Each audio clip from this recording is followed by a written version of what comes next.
movie Class of 1984. Came out in 1982, so it's set in the future. 2 years in the future. Honestly, I started watching this, or after I got done watching it, I couldn't remember what um, really inclined me to have this on my list of movies to watch, and didn't really matter. I think I probably just saw it on like a list of kind of not viewed or kind of missed cult films. So cult films that are kind of overlooked. I'm guessing it's something like that. It has a couple known names in it, which I'll get to, but it's partially written and directed by Mark Lester, and he didn't have anything too big before this. But then after this movie, he did Firestarter with Drew Barrymore as a kid. I think that was based on a Stephen King novel or short story. And after that, his biggest movie was probably Commando, 1985, the classic with Schwarzenegger. But anyways, so that's the director. Pretty simple plot line. It follows a new teacher. So Mr. Norris, Andrew Norris, is a new teacher at a high school, and he gets there, and it's just pretty much ran by these delinquent punks in the school. And the basic plot line is, him trying to teach. He's actually a music teacher, and then just trying to deal with these kids, and them not really having any of it.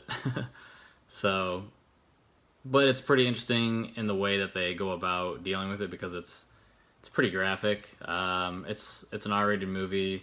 There's lots of violence, nudity, swearing, and all that. So it's not like your typical teacher trying to come in and educate the kids and make them better people and stuff like that. It's more of a violent film. So, there's not like a whole lot to the plot. I don't really want to go through every single aspect of it. But right away when I started watching it, I was thinking something like more recent, maybe like The Substitute, where a teacher is there and there's a lot more violent aspects to it. But when it started, because it's from the 80s, early 80s, I was getting vibes of like The Warriors and Streets of Fire. And then as it started going a little bit more, I was thinking maybe like Clockwork Orange. So they all have these. Oh, Clockwork Orange isn't set in the 80s, but it has like these violent teens. Same with The Warriors. They don't really go to school or anything, but it's like this violent group of mid to late teenagers just taking control. And that's kind of what these gangs do in this movie. That's what I got the vibes of as it started out. But then as it started playing, I kind of got vibes more like Dangerous Minds, with Michelle Pfeiffer, or what's that, Stand and Deliver and Lean on Me. There's a lot of these kind of movies, like I mentioned, like the teachers come in and have to teach these kids how to be men or women and stuff like that. But it's not really like that. There's not a lot of lessons learned kind of thing. There's also kind of a little bit of a Fast Times at Ridgemont High, just because of that same early 80s setting. But anyways, those are lots of connections. It's pretty interesting. One of the good students in the film is played by Michael J. Fox. He's so young. I think this is one of his first movies. And I think it was actually before he was in Family Ties, which he got really famous for. So it was 82, and then I'm not looking at it right now, but 85 is when he did Teen Wolf and Back to the Future. So it was a couple years before he made it huge, and he looks so young. He looks like really baby-faced. It's kind of funny. And he's credited as Michael Fox, so it might throw you for a loop. It doesn't have the Michael J. Fox in there.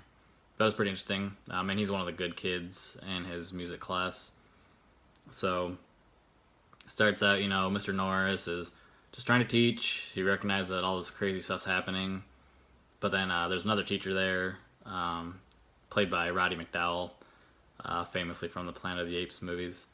And he's been there for a long time, Roddy McDowall's character, and he's like, don't deal with it, this is what the kids do. They run the place, and eventually because of Mr. Norris's trying to do good and do the right thing, these gang of kids, they get mad at him, start attacking him, but then they also start attacking Roddy McDowall's character, and it just gets more and more extreme with the retaliations against each other and stuff like that until the finale is pretty intense. Involves Norris's wife and the final performance of Mr. Norris's music class. They're doing really well in music, and so that's going on, but at the same time the punks go and something bad happens with Norris's wife, and it's a very, very surprising ending. So it starts out pretty good. You're thrown in there, you see how bad and pretty nasty these teens can be. They're pretty much running like a drug ring in the school, and maybe some prostitution rings too. They're just doing whatever they want. They're kind of like neo-Nazis. Some of them wear most of them wear Nazi memorabilia. And then the middle of it gets a little, it meanders a little bit in the middle of the movie, talking a lot about how these kids just can't be prosecuted. They're doing all these pretty bad things, destructive, violent things to Mr. Norris and to Roddy McDowall's character, but they keep going to the cops and they just keep saying, well, what can we do? They're kids. We can't do anything. Can't prosecute them. And they kind of do that a little too much in the middle. But then it does pay off ultimately in the end. It takes a bit of a horror movie turn, which I really wasn't expecting. There's a really good wood shop scene. I'll say that. Involves a table saw. I don't know. I don't feel like I can spoil this movie too much just because it's kind of a really random movie. I doubt many people have heard of it.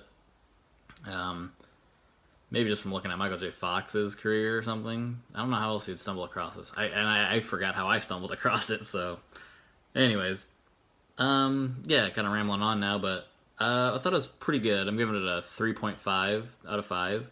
So it's better than average. Strong start, a little weak in the middle, and then a pretty good ending actually. Just for the turn that it takes. I could definitely see why this is kind of like a cult movie, why it has its following.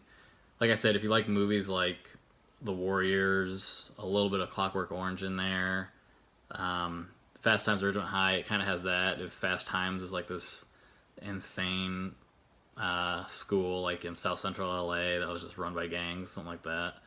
But think of the kind of filmmaking like Fast Times. It looks like that. It has that 80s feel to it. Oh, then there's also one other movie that I thought of was Fight Club. There's a very similar scene from Fight Club in this movie. If you're familiar with the part of Fight Club when Edward Norton's character beats himself up in his boss's office. Well, you'll get the point, something like that. So yeah, I'd say if you like random cult films, you want to see really young Michael J. Fox, and those movies that I've referenced a couple times now, if you like movies like that, it's worth a watch. Alright, that'll be it. We don't need no thought control.